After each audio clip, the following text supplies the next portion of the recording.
3 өнөөдөр төмөсний учмал хийж байна. Нэг нэг царгаар л да. Тэгээд миний хөө ингээд сайхан нухаж байна. Энэ төмсөө луун төмсөө цогтон чаанчтай. Луунга жоохон жижиг дүү хэрчээд тэгээд төмсөө жоохон том дүү хэрчээд тэгээд цогтон чанаад сайхан даастай чанаад энэ за хүн болгон төмсний нухшиг бол хийж мэдэндээ тий. Гэхдээ яг луунтай ихээр оюун хүрхэн гоё өнгөлөг болдیں۔ Тэгээд махаа гоё амталцсан сонгон сормостой амталцсан байгаа. Ставс перцгээд за тэгээд цааш тэгээд гурвал ийм салаада бараг болцсон. Тэгээд салаадтай төмсний учмал хийж идэх гэж байна. Чи хуруугаараа дулаад аа. Нэхэн юун дуртай мó? Окей, за.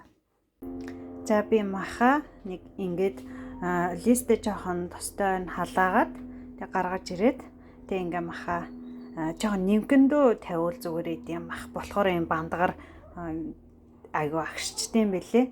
Тэгээ зузаанд авчихаар нэг бондойсон бүдүү юм болчиход тий. Тэгэхээр нимкэндөө ингээд тавиад тэгээ одоо эн чинь болохоор айгу шүүс гарна.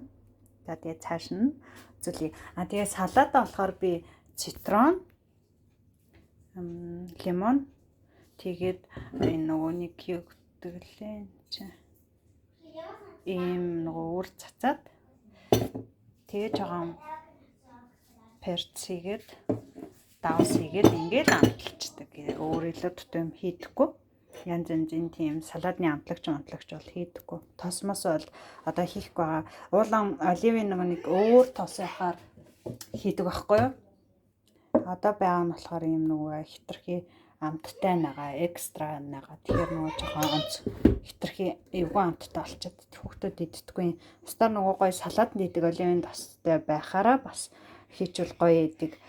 За зэнийг чи юу гэдэг лээ? Энэний тосог бас байхаар хийчихэр айгу гоё идэм аа. Тэгээ энэ бас байхгүй. За тэгээ би маха болгож харуул. За ингэж жоохон болгоод тэгээ би өнөөдөр арай л их шүүс хийчихжээ. Тэгээ шүүсийн угаасаа бүхтэнгийн ихчсэн багчсэн бүгдийн энд ингээд үгүй энд гинэ. Угаасаа юу агаад авчдаг. Тэгээд махан дээрх шүүсүүдээ бас ингээд юу очтой шүү за. Бүгдийн ингээд сайхан шахаад асан гаргачтай. Уулгаад тэгээд ямар ч шүүсгүй болгох чинь хадах харуул. Ингээд бүр сайхан шүүсэн. Би өнөөдөр арай л их шүүстэй амталчихжээ. Ус жоох их хийцэн. Тэгээ ерөнхийдөө нөгөө дан үхрийн махаас холимог маханаас гахай өхөр холимог нь илүү гоё алдаг. Зөөлхөн шүүсрэхэг болдог. Тэгвэл дан үхрийн мах жоохон аргуу хатуу болоод идэх шүү за. За би одоо төмсөө тавиад өндгөөр дээр нь төмс луунга тавиад тэгээ дээрэс нь өндгөөр ингээ бүрхэх юм. За төмсөө тавьчлаа, өндгөөрөө бүрхчлээ.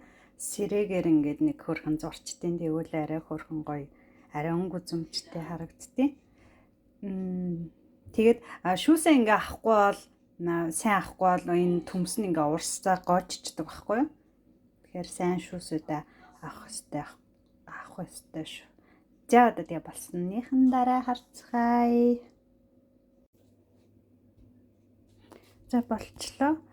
Тэгээд юм гоё харагдаж байна. Тэгээ болсныхан дараа манай монголчууд нөгөө шүүс устай юм идэх дуртай штэ. Тэгээ нөгөө шөлөө ингээ буцаагаад хийчтэй. Тэгэхээр айгу гоё одоо нөгөө халуун листэн дээр хийцэн болохоор ингээ халуун болж байна. Тэгээ гоё шүүстэй. Аяалаад идвэл гоё. Тэгээд дандаа идвэл тийм эрүүл хоол биш шүү төмс юм чаа. Хаяа нэг идэхэд гоё байдгийн. Тэгээ салааттай идэх юм чаа. Оройтхгүй эртхэн идвэл зүгээр. Оройтхоор жоохон хүн тоолондоо ордог тий. За нэг иймэрхүү. За тэгээд аяалаад харуулъя за. Окей, за ягалчлаа. Тэгээ одоо дулаан орцсон чинь гурлаа гадаанаас сууж идээ. Цахан байгаа. Энэ удаагийнх жоохон махан нэнгэтчлээ. тайд минь ингээд дагаж хийж үзээрэй. Амжилт.